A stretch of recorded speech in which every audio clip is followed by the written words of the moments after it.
할렐루야. 이 자리에 나오신 여러분 모두를 주의 이름으로 환영하고 축복합니다.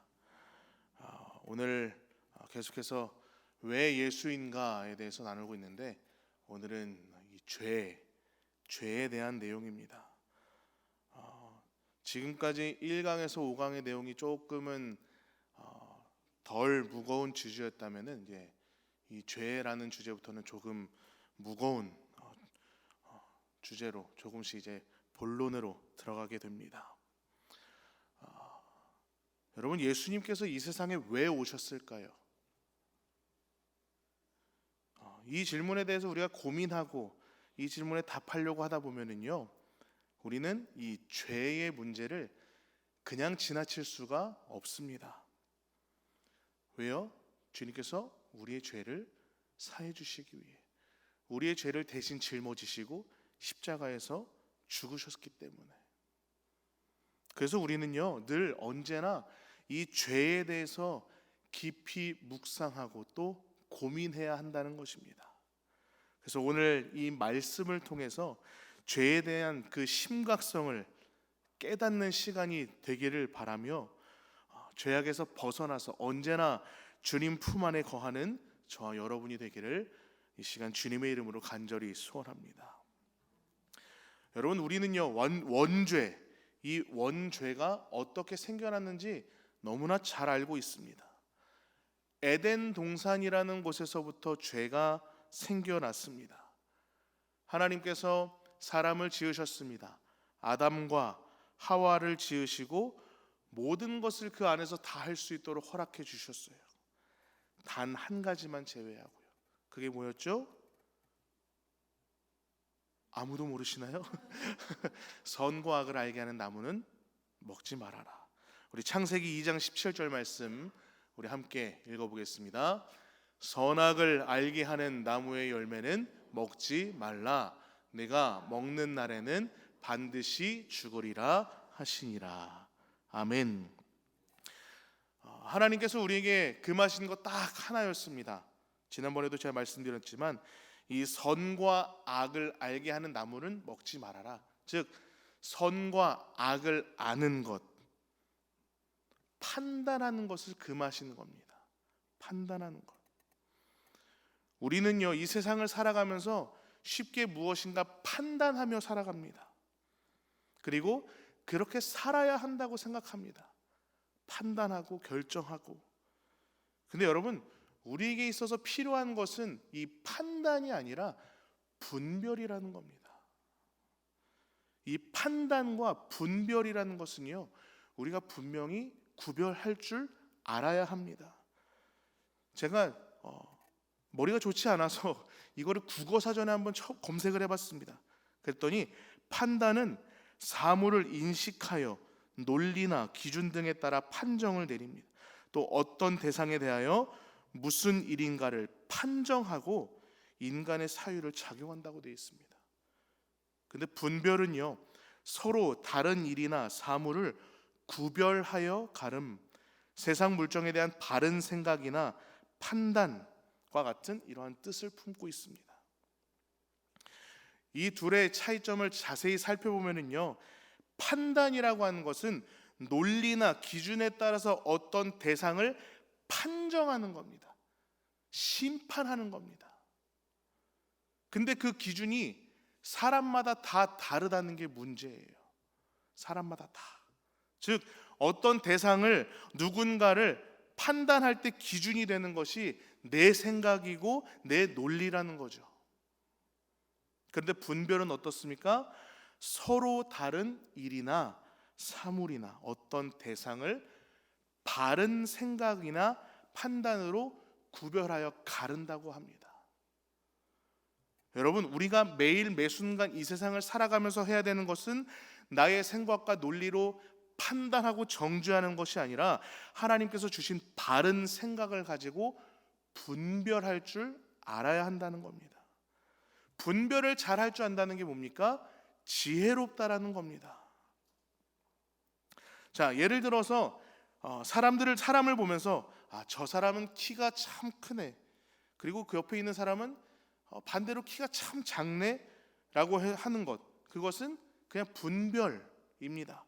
그런데 더 나아가서 요즘 시대에는 키가 크면은 승리했다고 위너라 그러고, 키가 작으면은 실패했다 그러고, 그거는 뭡니까?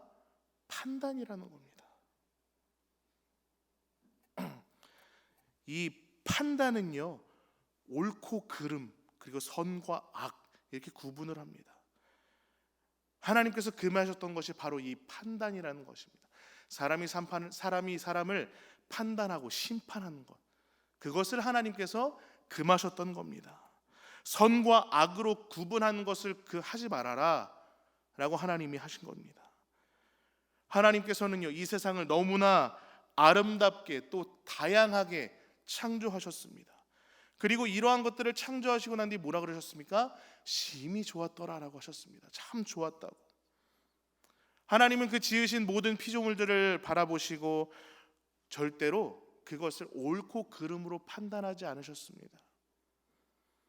그래서 하나님은요, 아담과 하와에게도 그 옳고 그름을 알게 하는, 판단할 줄 아는, 선과 악을 판단할 줄 알게 하는 그 열매는 먹지 말아라, 제발, 이러고 말씀하신 겁니다. 왜?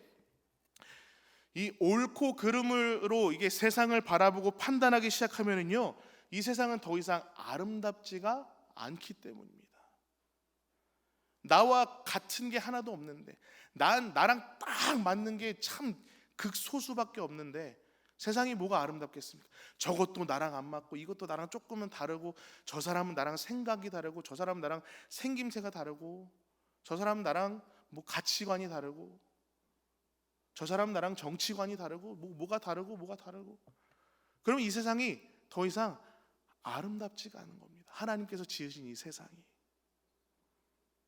다 틀린 세상이 되어버리는 겁니다.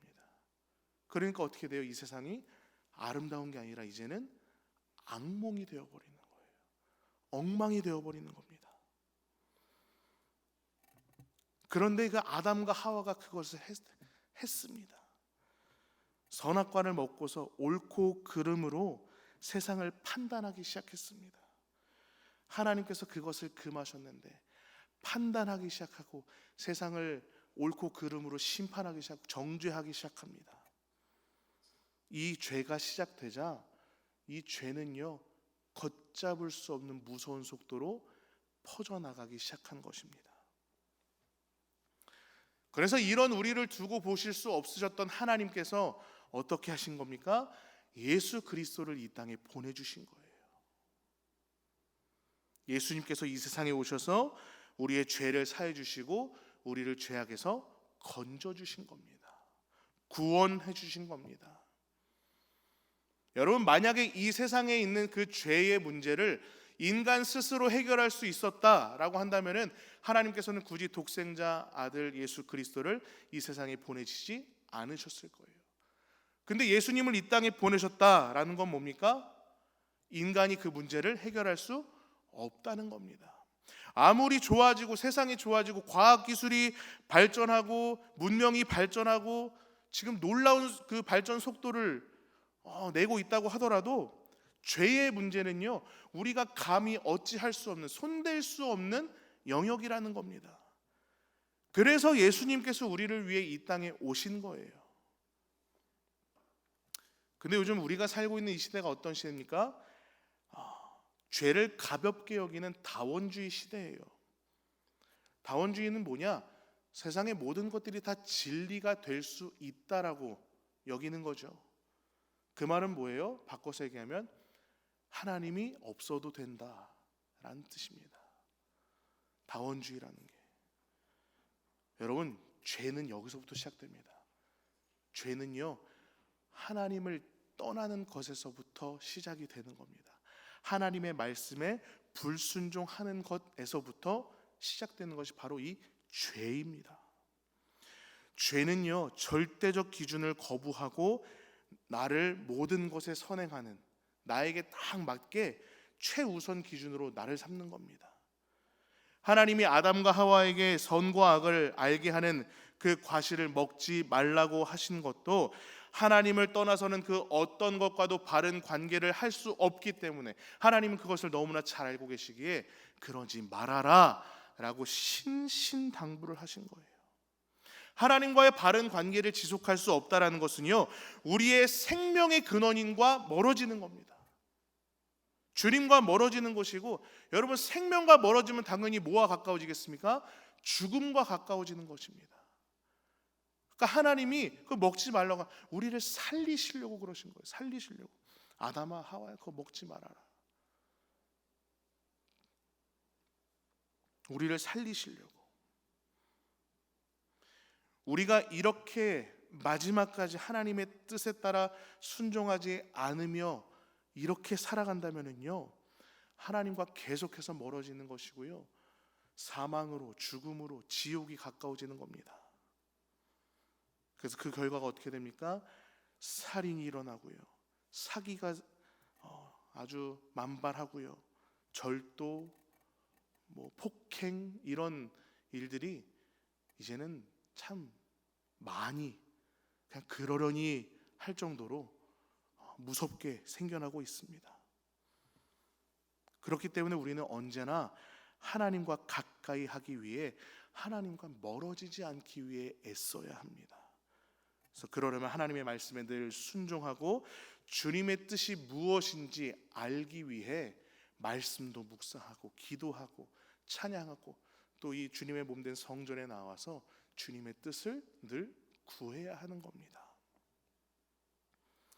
잠깐이라도 한눈 팔면은요, 우린 어느샌가 죄에 질질 끌려다니게 돼요. 그래서 우리를 위해 예수님을 보내주신 겁니다. 우리의 죄를 다 대신 짊어지시고 십자가에서 우리를 위해 죽으신 거예요. 예수님께서 끌어안고 죽은 죄의 본질이 무엇입니까? 아까 말했듯이 옳고 그름을 판단하는 버릇, 습관, 생각, 삶의 방식, 이 모든 것입니다. 그래서 예수님을 만난 사람, 진정으로 예수님을 만나고 삶이 변화됐다라고 하는 사람은요, 옳고 그름을 판단하는 것에서 자유로워져야 되는 겁니다. 이 자유를 경험하지 못했다면 아직 진정한 그리스도인으로 거듭나지 못했다는 말입니다. 여러분, 우리가 예수님을 만나면 죄로부터 자유로워져야 하는 것입니다. 예수님께서 우리의 죄 때문에 죽으신 것을 여러분 믿으십니까? 그렇다면 죄로부터 자유로워진 삶이 어떤 것인지도 아십니까? 누가 옳고 누가 그르냐, 누가 맞다 누가 틀리다, 이거를 판단하는 것으로부터의 자유, 그것이 죄로부터의 자유인 것입니다. 여러분, 쉽게 함부로 누군가를 판단하고 정죄하지 마시길 바랍니다. 서로 품고 사랑하시길 바랍니다. 이것이 예수님께서 머리가 되시는 교회에서 우리가 해야 할 일입니다. 교회는요, 예수님의 지체가 된 사람들의 모임입니다. 맞습니다. 그렇죠? 아닌가요? 예수님의 몸입니다. 우리는 한 사람 한 사람은. 그렇죠? 예수님의 피와 살에 참여한 이들의 모임입니다. 그렇기 때문에 서로가 서로를 함부로 판단해서는 안 됩니다. 우리가 서로가 다 주님의 지체이기 때문에 누가 잘했네 못했네 맞네 틀리네 하는 것은요, 결국 자기 몸에다가 네가 맞네 틀리네 손이 맞네 발이 맞네 손가락이 발가락 보고 너는 왜 짧아 이러는 거랑 똑같은 거예요. 말도 안 되는 겁니다. 때로는 교회 다니다 보면은요, 사람들이 쉽게 이렇게 표현을 합니다. 교회에 어울리는 사람, 교회에 어울리지 않는 사람. 사람들이 수군거립니다. 어떤 사람이 들어왔는데 저런 사람이 왜 교회에 나오지? 저런 사람이 어떻게 저런 옷을 입고 교회에 오지? 이런 생각을 갖고 어떤 사람은 끊임없이 정죄하고 비난합니다. 수군거립니다. 하지만 여러분, 이런 사람들의 특징은요, 본인 안에 있는 죄는 보지 못한다는 거예요. 이런 이들에게 예수님께서 뭐라고 말씀하시냐? 누가복음 5장 31절에 32절에 이렇게 말씀하십니다. 우리 함께 읽겠습니다. 예수께서 대답하여 이르시되 건강한 자에게는 의사가 쓸데없고 병든 자에게라야 쓸데있나니 내가 의인을 부르러 온 것이 아니요 죄인을 불러 회개시키러 왔노라. 아멘. 여러분, 우리는 모두 다 주님께 용서받은 죄인들입니다. 내가 죄인 중에 괴수임을 인정하는 삶을 여러분 살아가시기를 바랍니다. 언제나 죄에 대해서 민감하게 깨어 있으시고 성화의 길을 끊임없이 걸어가시기를 바랍니다. 제가 제 어렸을 때 이야기를 하나 들려드리면서 오늘 말씀을 마치려고 합니다. 제가 중학생 때였는데 저희 아버님께서 이제 담임하시던 그 강화도에 있는 교회에서 저녁 예배 때 옛날에 패션 오브 크라이스트라는 영화가 있었습니다. 그것을 이제 불법 다운로드를 해서 성도님들께 보여드리겠다 해갖고 이제 그것을 상영하는데 저는 그거를 이미 여러 번 봤어요. 저는 이미 그것을 여러 번 보고 또 봤기 때문에 지겨운 거예요. 그래서 본당에서 잘 보시라고 세팅을 딱 해놓고 저는 이제 밖에 나가서 이렇게 좀 바람 좀 쐬고 그러고 있었습니다. 그러고 있는데 얼마나 지났을까? 저 멀리서 누구 한 사람이 이렇게 터벅터벅 비틀거리면서 걸어오는 거예요. 손에 웬 막대기 같은 걸 들고 있어요. 뭐지 하고 보는데 가까워질수록 제 심장이 빨라지는 거예요. 왜 빨라지느냐? 뭔가 이게 바닥에 끌면서 오는데 그게 이게 쇠인 거예요. 쇠. 크르릉 크릉 크르릉 막 이게 그 쇠 갈리는 소리 있죠? 그거를 끌면서 막 누가 이렇게 걸어오는 겁니다. 저는 저게 누구지 하고 봤는데 가까이 오셨는데 그게 알고 보니 장검인 거예요. 이만한 검을 하나 들고 오셨어요. 그리고 제 앞에 딱 쓰셨는데 저한테 뭐라 그러냐? 목사님 어디 계시니? 근데 술 냄새가 확 나는 거예요. 야, 이거 우리 아빠 죽이러 왔구나. 우리 아빠 뭐 잘못했지? 머릿속에 이제 오만 가지 생각이 드는 겁니다. 제가 그래도 운동을 했으니까 이 사람은 어떻게 제압하지? 술 취해 있으니까 방심한 틈을 타서 칼을 치고 제압을 하고 막 머릿속에 오만 가지 생각을 하고 있었습니다. 근데 이제 제가 대답을 안 하니까 한 번 더 물어보시는 거예요. 목사님 어디 계시냐니까? 여러분 생각해 보세요. 술 취한 사람이 얼굴 빨개졌고 술 냄새 풍기면서 장검을 들고 와갖고 목사님 어디 계시오 이러면은 그렇죠. 그런 그림이었습니다. 근데 하필 때마침 예배가 이제 영화가 끝난 거예요. 그래서 성도님들이 내려오시는데 누가 제일 먼저 내려오시죠? 목사님이 제일 먼저 이제 성도님들 인사하려고 내려오신 거예요. 저는 이제 눈치도 없게 이럴 때 이렇게 항상 맨날 빨리 내려와갖고 목사님 딱 내려왔습니다. 저 아버지가 딱 내려왔는데 저 아버지는 이제 그분이랑 눈이 딱 마주쳤어요. 근데 저희 아버님이 아무렇지도 않게 성도님 어쩐 일이세요? 근데 이게 그분이 누구셨냐? 교회 안 다니시긴 하는데 저희 마을에 동네에 사시던 분이셨어요. 가족들은 다니고. 근데 이제 그분이 이제 칼을 들고서 목사님 앞에 오더니 이거 제가 목사님 드리려고 만들었습니다. 자세히 보니까요 날도 없고요 그냥 칼 모양으로 본인이 쇠로 이렇게 주워다가 다 용접하셔갖고 칼 모양으로 만들고 끝에는 그 전기 테이프로 손잡이는 이렇게 감아갖고 칼처럼 보이게 만들어서 오신 거더라고요. 그러면서 제가 교회는 안 다니지만 저희 목사님 드리려고 제가 이거 만들어서 갖고 왔습니다. 몇 날 며칠 동안 열심히 만들었습니다. 받아주세요. 그리고 저 위해서 기도해 주세요. 그 순간 제 뒤통수가 세게 맞는 느낌이었습니다. 그리고 제가 집에 가서 아버지한테 그랬죠. 아버지 어떻게 놀라지 않으셨어요? 저는 그 사람 어떻게 제압할지부터 아버지 어떻게 도망시켜야 되나 그것부터 생각했는데 했더니 교회는 원래 그런 자들이 오는 곳이야. 그러시더라고요. 우리가 겉모습만 보고 판단하면 안 돼. 누가 행색이 비루한 사람이 교회에 온다, 그 냄새 난다, 그들을 거절하는 게 아니라 그들은 맨 앞에 앉혀야 되는 거야. 그게 교회야. 주님이 그런 분들 때문에 이 땅에 오신 거야. 그래서 그때부터 제 머리에 있던 또 고정관념들이 하나하나 깨지기 시작했었습니다. 자, 여러분 제가 이 얘기를 왜 드렸냐? 우리가 교회를 다니고 세상을 살아가면서 자칫 내가 의인이 된 줄 착각할 때가 있어요. 나는 교회 다니고 저 사람은 교회 다니지 않으니까 내가 저 사람보단 낫지. 그리고 이웃을 판단하고 이웃을 정죄할 때가 있습니다. 나는 헌금 이만큼 하는데 저 사람은 헌금도 안 하네? 그러면서 정죄합니다. 여러분, 근데 그게 죄를 더 키운다라는 사실을 우리가 기억해야 됩니다. 여러분, 판단하고 심판하시는 분은 오로지 주님뿐이심을 여러분 믿으시길 바랍니다. 우리는 그것을 판단하고 심판하는 것이 아니라 그저 주님께서 주신 바른 생각으로 분별할 줄만 알면 되는 겁니다. 그래서 여러분, 판단하고 옳고 그름을 판단하는 것에서부터 자유로워지시길 바랍니다. 죄로부터 벗어나시기를 바랍니다. 주님의 자리를 넘보는 그 어리석음을 범치 마시고요, 모두 다 주님 앞에서 똑같은 죄인임을 고백하시고 인정하시고 서로 비방하거나 서로 정죄하거나 서로 비난하지 마시고 진정 주님 안에서 사랑으로 죄로부터 자유로워지는 우리 모두가 되기를 이 시간 주님의 이름으로 간절히 소원합니다.